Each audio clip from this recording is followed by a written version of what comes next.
You know those habits you have as a student? The ones that might get you some strange looks, maybe even get you made fun of by your friends? Well, what if I told you those strange habits are actually the secret keys to unlocking your future success? I mean, really think about it for a second. Have you ever been the butt of a joke just for studying a little extra or for asking a question in class? It happens all the time, and that peer pressure can seriously make you want to just stop. But today, we're gonna flip that script. So let's take these habits, the ones some people might call weird or even disgusting, and reframe them. Let's see them for what they really are, the signs of a future winner. All right, let's dive into the first big one, the classic. We're talking about the habit of studying, even when there isn't a test right around the corner. Oh yeah, you've heard the labels, right? Nerd, bookworm. They're meant to be insults to make you feel small for being curious. But here's the reality. When you explore topics just because you want to, it's not about being weird. It's about building a special future for yourself that, honestly, others just aren't. And this quote, this really puts it all into perspective.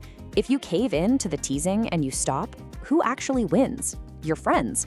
And let's be real, are they gonna be the ones giving you a job or paying your bills down the road?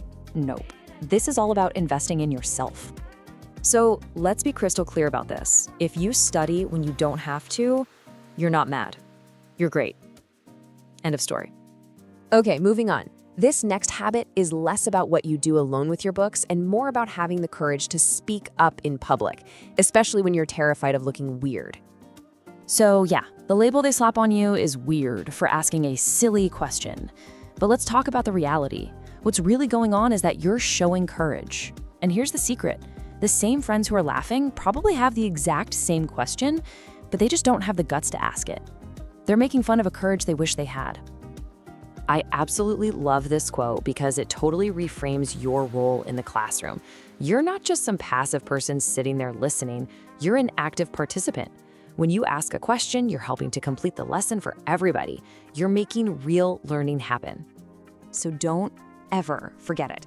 When you raise your hand and ask that question, you are not being weird. You are training to become a future intellectual. That is a powerful, powerful shift in how you see yourself.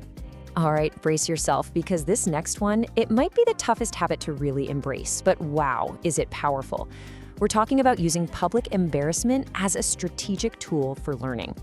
I know, it sounds completely backward, doesn't it? We spend so much of our energy trying to avoid embarrassment at all costs. But what if we've been looking at it all wrong? What if feeling that short, sharp sting of shame is actually a secret weapon for learning? Here's how it actually works, and it's simpler than you think. You take a risk, you guess an answer in class. Maybe you get it wrong, and you feel that brief, hot flush of shame. But right there, that's where the magic happens. That feeling literally sears the correct answer into your brain. That mistake becomes a lesson you will remember for the rest of your life. And look, here's the crucial piece of reassurance you have to hold on to. While that lesson might stick with you forever, everyone else, they're gonna forget about it in like 5 minutes. Seriously, nobody is as obsessed with your mistakes as you are. So the social cost is tiny, but the educational reward is absolutely massive. So the bottom line is this.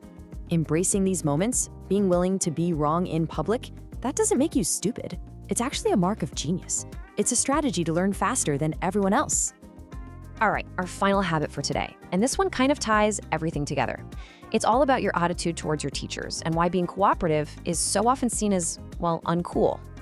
You know the deal. There's this pressure to think that being cooperative is lame. You get called a fool, a front bencher, a teacher's pet, but the reality couldn't be more different.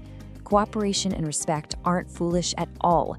They are core ingredients of success in literally every field. And that whole idea that being disobedient makes you look cool or mature, that's a deeply flawed mindset. True maturity isn't just about rebellion for the sake of it. It's about understanding how to work within a system to get where you want to go. And that's our final reframe. Cooperating with your teachers, showing respect. That isn't being a fool. That is the very definition of maturity. So, we've just broken down these 4 huge myths. Let's pull it all together and see the powerful new identity that you can start stepping into right now. So, let's run through it one more time, nice and simple. Studying just to learn, that makes you great. Asking those silly questions, that makes you an intellectual. Embracing public mistakes, that makes you a genius. And cooperating with teachers, that makes you mature. See? Every single strange habit leads directly to a powerful outcome. So this brings us to the ultimate takeaway, the most important part of all of this. Let people think whatever they want to think. If you have these habits, don't just keep them, double down on them.